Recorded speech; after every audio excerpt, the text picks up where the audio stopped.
Wealthy Crown family. Welcome back to this week's episode of the Wealthy Crown podcast. If this is your very first time tuning in, greetings. We are excited to have you. And we want to encourage you to go ahead, become a part of this family and community by making sure that you download, follow the podcast. And if you're listening or watching on YouTube, go ahead, hit the subscribe button as well as the notification bell. This way, you'll be notified each and every time that we go live. Here at the Wealthy Crown is where we empower believers, kingdom entrepreneurs all over the world on how to become better financial stewards for the kingdom of God.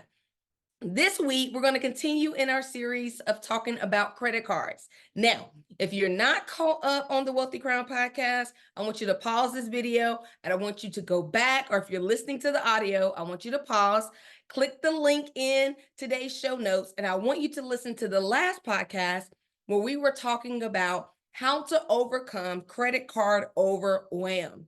Now, once you get to that place, then I want you to come back, listen to today's teaching because they go together. Because along my financial journey, once I got to a place where I had my credit cards under control, I now wanted to know how can I move forward in a positive financial direction but still have credit cards be a part of my financial toolbox. I had to rebuild what I like to call my financial confidence. So on today, I want to give you 4 quick tips as it relates to how you can use credit cards the right way. Now, the first key to using your credit cards the right way is to truly be honest about where you are. You know, along my financial journey, when I was trying to turn my finances around, I had to be honest that I was in a place of being overwhelmed with credit card debt. So that meant in that season, I needed to put my credit cards up because I was at a place where I could only make the minimum. I couldn't pay off everything that I was adding to the credit card every month. And so if I continued along that path, there was no way I was going to be able to see and experience a positive change in my finances. So I want you to be honest. And just because you eliminate the credit cards in your financial toolbox today, it does not mean that next year or months down the road, you cannot add it back to your plan.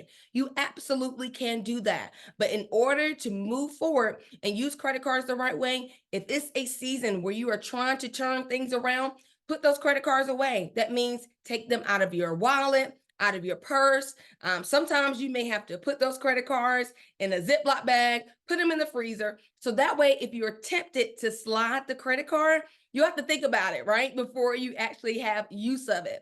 So again, be honest about where you are. And if you're at a place where you cannot have credit cards be a part of your financial toolbox, it's okay to say, I'm going to set these to the side until I move forward positively in my finances and I get to a place where I feel I have a better discipline as it relates to managing the credit cards along with my financial responsibilities. All right. The next step to really using your credit cards the right way is to make sure that you use your credit cards with a money plan. This is a major key. Now, a money plan is where you are essentially planning for your income. So you have it documented and you have it written down, so not in your head. A money plan is where you show what your income is, what you're expected to make, and then you also itemize all of your expenses. That means every dollar, every dime that you expect to receive is being put in some type of spending category. So whether that's paying your fixed expenses, your variable expenses, which are your typical bills, and then maybe you're putting money aside for investing or saving. You just want to make sure that every dollar, every dime has a plan. Now, how do you use this credit card with the money plan? Let's say, for example, you have your variable expenses. This would be your groceries, maybe your spending money, your gas, maybe your eating out funds, whatever that amount is in your money plan. Because again, the money plan is only planning with the money that you expect to make. So you can calculate all of those categories. And let's say all of those items add up to $900. So you know throughout the month, you're going to have $900 cash to be able to spend in these spending categories.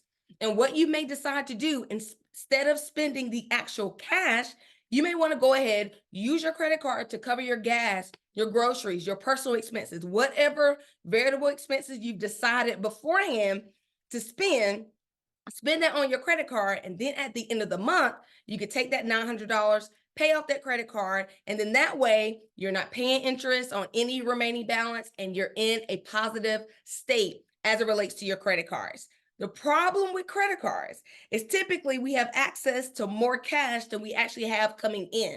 And what would happen is because I did not have a plan for my cash, I would overspend using the credit card. So for let's say, for example, I only had $900 to spend on my variable expenses for that pay period. But let's say I have a credit card that has a $3,000 limit. So because I have a lot more in credit, then typically I would spend 2, 3 times more than what I actually had coming in for cash. And so what that meant, it's because I didn't have enough money left over, I had to roll over that balance. And that put me at a place where I was experiencing credit card overwhelm because I could barely meet the minimum. And I definitely didn't have enough to put on the remaining balance. Why? Because I overspent. So again, make sure you have a money plan first. Plan for the cash that you have coming in, and then only spend in alignment on that credit card what you know you're going to be spending anyway. And this is going to give you the opportunity for those of you who are really focused on your credit score. You really want to build it up. Your credit score is going to reflect what you do month to month, day to day. And so make sure that you use your credit card with a money plan in place. Now, the next tip here to help you use credit cards the right way is just because they increase the limit, it doesn't mean you need to increase your spending. I said this previously. A lot of times we are using the money we have access to and not the cash that we have. I'll never forget the Holy Spirit speaking that to me. He said, I want my people to get used to using the money that I provided to them through the resource that I've given to them and not the cash that they have access to.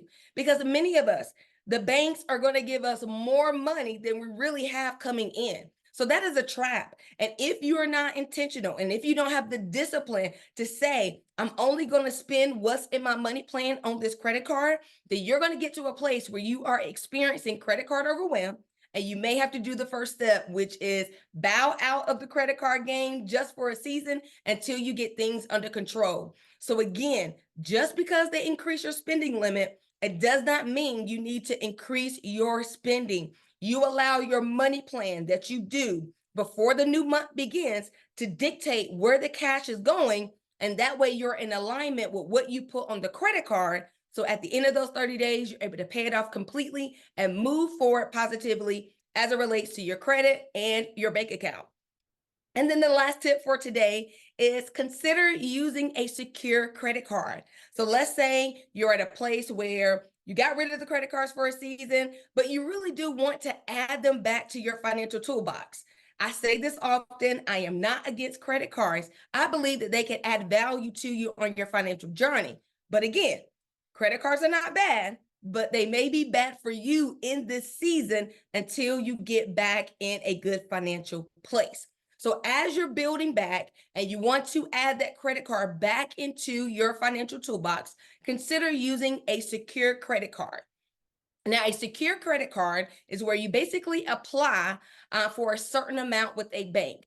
But the difference between a secured and non-secure credit card is you actually have to put up the cash in order to receive the credit.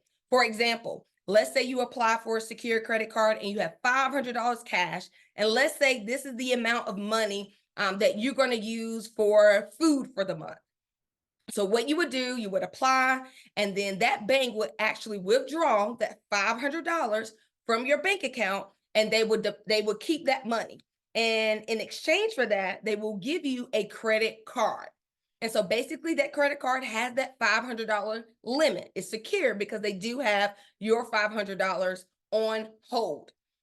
This allows you to only spend with the cash that you have, which is just like using a credit card with your money plan. But it allows you to kind of get back out there into those financial streets and start to use credit cards again.